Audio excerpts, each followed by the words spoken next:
네, 콘투로 알아보는 시장입니다. 방향성과 유망주 전략인데요. 유진투자증권 글로벌 매크로팀의 안지선 연구원, 네, 전화로 만나보겠습니다. 네, 안녕하십니까? 네, 안녕하세요. 네네. 자, 오늘 시장, 그리고 최근 시장 분석부터 좀 해보겠습니다. 어떻게 보고 계신가요? 네, 최근 글로벌 경제 및 주식시장 화두는 아무래도 경기 침체 여부일 것 같은데요. 미국 가계와 기업들의 낮은 부채 비율이랑 높은 현금 보유 비율, 마이너스 실질금리 수준을 감안을 할 때는 전형적인 침체 조짐은 미미한 수준이라고 판단을 하고 있습니다. 그런데 미국 가계의 주식 보유 비중이 역대 최고 수준이고 중장년층의 주식 보유 비중이 닷컴 버블 당시보다 좀 높은 것으로 파악이 되고 있는데요. 이번 국면은 주가 하락 자체가 미국 소비 심리에 부정적인 영향을 주는 짧고 완만한 형태가 좀 될 것이라고 판단을 하고요. 그러나 안도하기는 좀 어려운 상황이라고 판단을 하고 있습니다. 지금 중장기적으로 미국 중앙은행의 유동성 공급 사이클이랑 중국 부채 레버리지 사이클이 동시에 끝나가고 있다는 사실에 좀 주목할 필요가 있다고 판단을 하고 있는데, 그간 랠리가 미국 연준 통화 정책이 저금리를 유지를 하고 중국 레버리지 사이클이 주식시장 밸류에이션을 좀 높이는 데 기여를 했기 때문에 있었던 것으로 보이고 있고요. 2021년 하반기 이후에 미국 연준이랑 중국 부채 사이클이 동반 반전되는 것이 확인되고 있다는 것이 지금 현재 반등의 기미가 안도하기 어려운 상황을 라고 판단을 할 수 있는 그런 이유입니다. 그래서 향후 미국 금리 수준이 높아지고 밸류에이션 하락 압력이 이어진다면, 그리고 중국 위안화가 장기적으로 약세 압력이 이어질 것으로 보고 있기 때문에 올해보다는 2023년에서 2024년 침체나 약세장이 진행될 가능성이 높고요.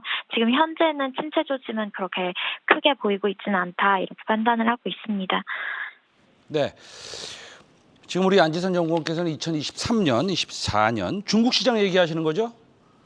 네, 네, 맞습니다. 네. 침체 여부를 지금 점치시고 계시는데, 그렇다고 본다면 중국 시장이 침체로 들어가면 글로벌 경기가 침체로 들어간다고 해도 과언이 아닐 정도일 텐데, 그렇다고 본다면 블러드 총재가 이틀 전에 얘기했듯이 금리 인하를 통한 경제를 좀 살리기 여러 가지 정책을 조금 시도하지 않겠느냐라는 생각도 드는데, 경기는 침체일지 모르겠지만 주식시장까지 침체일 수 있느냐 이런 생각까지 드는데 어떻게 생각하세요? 네, 지금 현재 경기 침체 여부를 따지자면은 경기 침체 조짐은 아직 미미한 수준이고, 올해 말까지는 그래도 주식시장의 랠리, 마지막 반등이 있을 수 있다라고 판단을 하고 있고요. 2023년에서 2024년이 지나서 실질금리가 플러스되는 시점에 침체가 시작될 것으로 파악을 하고 있습니다. 지금 전형적인 침체 예고라고 볼 수 있는 것이 실질 단기금리 상승이랑 재고 부담이라고 볼 수가 있는데, 현재는 실질 금리가 아직 마이너스 수준을 유지를 하고 있고요. 수요가 워낙 세게 잡혀서 재고 부담이 좀 크지 않은 상태입니다. 그래서 70년대 이후에 미국 CP 금리가 물가보다 높아지는 국면에서 기업들이 재고나 자산을 빠르게 줄여서 현금을 확보할 필요가 있었고, 그때 이제 미국 좀 지금 침체 조짐이 보이는 그런 현상이 일어났었는데, 버블 붕괴가 일어났었는데요. 현재 미국 인플레이션율이 매우 높고 단기 금리가 점차 상승 중이지만, 이제 결정적으로 실질 금리가 플러스 되기에는 분명 시간이 남아 있는 것으로 판단을 하고 있습니다. 그래서 2022년 연말에 미국 소비자 물가 상승률이 한 3%대로 떨어지지 않는 이상 실질 기준으로 미국 기준금리가 마이너스일 가능성이 높고요. 지금 현재 미국 실물 경제의 과열을 나타내는 가동률이랑 실질 기준금리 간의 관계를 살펴보면은 실질 금리가 0%에서 1% 정도가 되어야 적정한 수준인데, 최근 이제 4월 말 기준으로 마이너스 7.7% 정도이거든요. 그래서 지금 현재 상황에서 실질 금리가 플러스 되는 시점은 좀 아직 시간이 많이 남아 있다라고 판단을 하고 있습니다. 지금 2010년 이후 나스닥 지수랑 빵 지수가 한 7배에서 8배 정도 올랐기 때문에 과거 버블 수준과 다르지 않을 정도로 비싸진 것은 사실이고요. 버블 붕괴 당시를 보면은 실질 금리가 대부분 2%에서 3% 이상이었기 때문에 지금 마이너스 7.7%에서 플러스는 되어야지 약세장이 시작될 것으로 판단을 하고 있습니다. 하나 여쭤보고 싶은 게 또 있습니다. 사실은 실질 금리가 양전하는 시점에서 침체가 시작된다고 그러는데 사실은 지금 인플레이션을 억제하기 위해서 소비를 억제하는 거 아니겠습니까? 그래서 네. 미국 시장도 고용 지표가 조금은 나빠졌으면 좋겠다라는 얘기가 나오고 소비도 지금 억제를 하면서 인플레이션을 억제하고 있는데 그런데요. 반면에 뭐 예를 들면 아주 쉬운 예를 들어서 자동차 반도체라든지 아니면 뭐 전기차용 소재라든지 아니면 기타 등등 장비라든지 그간 코로나 때문에 사실은 캐파 증설을 하지 못했던 이런 섹터들에서는 엄청나게 캐파 증설을 지금 준비하고 있습니다.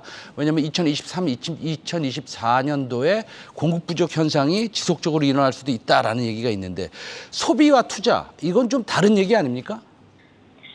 그렇습니다.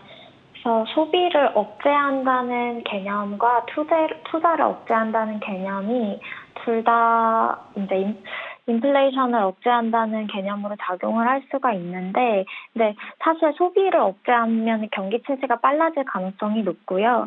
그래서 현재 지금 전망치 컨센서스로 보면은 2023년에 미국 물가 상승률이 3%에서 4% 둔화로 예상이 되고 있습니다. 그래서 지금 현재 굉장히 높은 6.7% 정도 수준으로 나타내고 있는데, 그게 이제 3%에서 4% 수준으로 낮아지고, 이제 소비가 침체되기보다는 이제 투자나 뭐 이런 부분에 있어서 조금의 둔화세가 이제 올해 캐픽스 투자가 좀 증가를 하고 내년엔 좀 둔화가 될 전망이잖아요. 그래서 그런 상태로 이제 물가 상승률이 3%에서 4% 정도로 둔화된 후에 그리고 이런 상태에서 연준이 목표 금리를 좀 인상을 하면은 그때 돼서야 약세장이 좀 시작이 될 거다. 이렇게 판단을 하고 있고요. 그렇게 되면은 이제 실질 금리가 플러스 상태로 돌아오게 되거든요. 그래서 그 순간에 이제 약세장이 좀 시작되고 버블 붕괴가 좀 보이는 그런 시장이 될 것이다 이렇게 판단을 하고 있고요. 네. 그럼 이제 펀더멘탈을 한번 보겠는데요. 이익이 늘어나는 곳이 어디 있느냐? 제가 한번 여쭤보고 싶은데 지금 바이든 대통령 방한 이후에 미국의 반도체 공장 짓는다고 했죠. 그다음에 2차 전지 배터리 공장을 또 현대차가 짓는다고 했습니다. 어느 누구랑 협업을 해서 짓는지는 아직 발표는 하지 않았고요. 그다음에 자동 2차 전지가 아니라 전기차 공장도 또 짓는다고 했습니다. 여러 가지 이제 디글로벌라이제이션이 일어나고 있고 미국 내에 투자가 많이 일어나고 있습니다. 그게 바로 이제 캐파 증설이라고 하는데요. 그럼 IT 하드웨어 쪽에 소위 이익이 좀 늘어날 수 있지 않을까 이렇게 보고 있는데 섹터별로 어떻습니까? 네, 맞습니다. 그래서 지금 현재 상황에서는 반등이 조금 보이고 있긴 하거든요. 그래서 코스피 5월에 좀 약 2.1% 하락했고, 지난주만 해도 약 1% 정도 상승하면서 반등의 기미가 좀 보이고 있습니다. 그래서 코스피 지금 펀더멘털을 조금 보는 게 좋을 것 같다 이렇게 판단을 하고 있는데 코스피 이익 추정치가 약 1% 정도 상향 조정되면서 좀 상향 조정 추이가 연초 이후 지속되고 있는 상황이고요. 그래서 말씀하셨다시피 자동차나 IT 하드웨어, 반도체 업종에서 이익 추정치 모멘텀이 좀 확인되고 있습니다. 그래서 어제 뉴욕 지수가 가치주 중심으로 2% 상승했고 경기 침체 우려 완화나 순위 개선 전망에서 에너지 금융주 강세가 이루어졌는데요.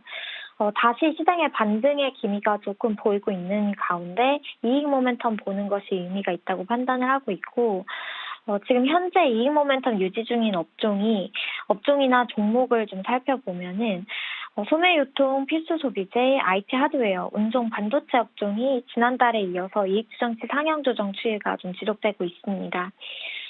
좀 수급적으로 좀 살펴보면은 개인이 1조 원 순매수를 했고 기관이 1,200억 원 순매도, 외국인이 1조 원 순매도를 5월 동안 했는데요. 기관이랑 외국인 수급이 지난주만 해서 약 1조 원 정도 유입된 것으로 확인이 되고 있습니다. 그래서 업종별로 상향 조정 기여도를 또 살펴보면은 상향 조정된 것의 대부분이 에너지나 소프트웨어, 운송, 소매 유통, 반도체, IT 가전 순이었고요. 반면에 유틸리티나 화장품, 건강관리, 디스플레이 업종 같은 경우에는 하향 조정이 되고 있었습니다. 반도체, 호텔 레저, IT 가전, IT 하드웨어 업종 같은 경우에 꾸준히 업종 상향 조정 순위 안에 들었었고, 소프트웨어 업종 같은 경우에는 최근 2개월간 이익 추정치 상향 조정이 좀 크게 이루어지고 있기 때문에 소프트웨어 업종 같은 경우에 특히나 작년 하반기부터 꾸준히 하향 조정되었던 부분이 있어서 이번 상향 조정 모멘텀은 어느 정도 유의미할 수 있다고 판단을 하고 있습니다. 네, 잘 알겠습니다. IT 하드웨어 쪽 조금 보도록 하겠습니다. 그럼에도 불구하고 우리가 많이 빠진 종목, 펀드멘털이 좀 강한 종목, 그다음에 1분기 실적이 좋았고 2분기도 상당히 좋을 수 있는 이런 종목 좀 고르고 싶은 마음이 있는데요. 자, 오늘 안지선의 종목은 어떤 종목입니까? 네, 저 이번에는 FNF라는 종목을 들고 와 봤는데요.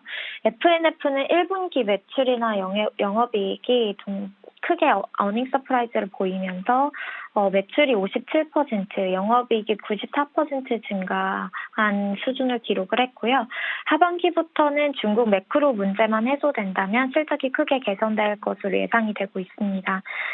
그리고 금번 코스피 200에 편입될 가능성이 높은 종목이기 때문에 단기적인 수급적인 이슈에서도 긍정적으로 볼 만한 종목이라고 판단을 하고 있습니다.